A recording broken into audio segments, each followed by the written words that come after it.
How many of you in this school this year, you've heard,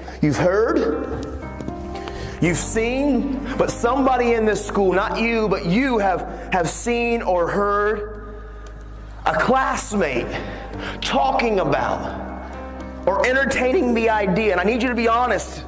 How many of you in this school this year, you have heard one of your classmates talking about or pondering the idea of maybe committing suicide and ending your life? Raise your hand. Hold those hands high. Hold them high. Because every one of those hands right now represents a heartbeat in this school.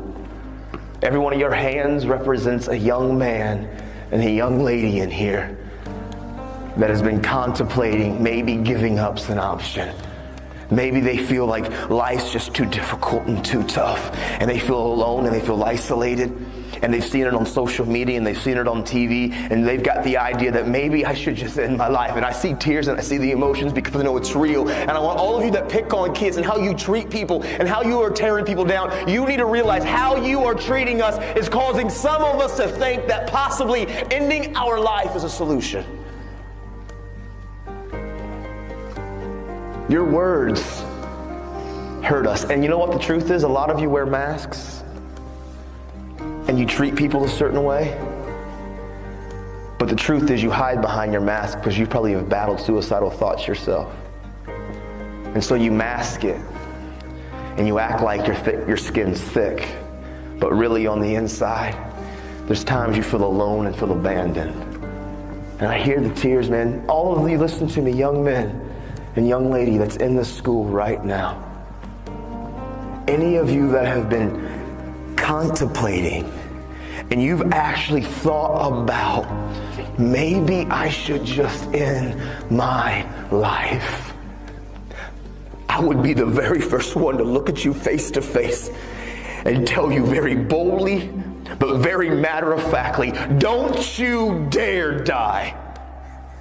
Don't you dare believe the lie that ending your life, don't you dare believe the lie that ending your life is any answer or any solution, because inside of every single one of you that have been contemplating, maybe I'm alone and I'm isolated and nobody cares about me and I feel alone, is a lie. You are not alone. You are not by yourself. There are people and friends and family and teachers, people here that believe about you. And if you end your life, and I know this is painful and it's raw and the emotion is here, but these are real issues that you and I and we are struggling with, and you need to understand, every one of you that have been contemplating and even embracing or entertaining the idea, you need to know inside of every one of you is something so special and so great. And if you rob yourself of what you were destined to be, if you, and listen, you know why I talk about suicide? I talk about suicide not because I read books about it, because I wanted to talk about it. I didn't want to get educated about suicide, so I wanted to learn about it. I talk about it because I know when those kids used how they treated me and the words they used to say to me. I know what it was like when I was living with my sister and she went to work and I climbed up into the garage when she was gone and I climbed that ladder and I grabbed that rope. I know what it's like to be on the brink. And I'm telling all of you in here, young men and young ladies that have been battling some of these thoughts, it's a lie. Look at me. And I can spot out many of you that I know that these have been thoughts that you've battled with this year. They're lies. Don't you dare rob you of what you're born to be. Listen, you're not alone. There are many of us that battle these same thoughts, these same pains, these same struggles.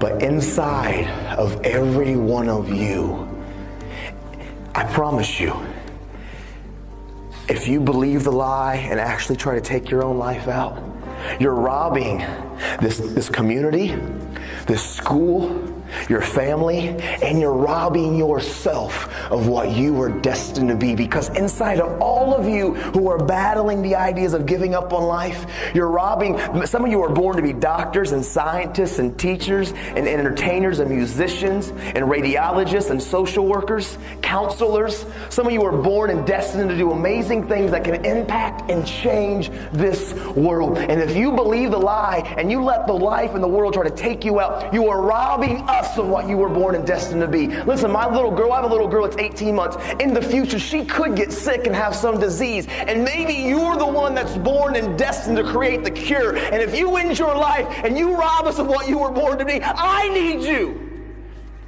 And those next to you need you. You're not alone. Don't believe those whispers and don't entertain those thoughts.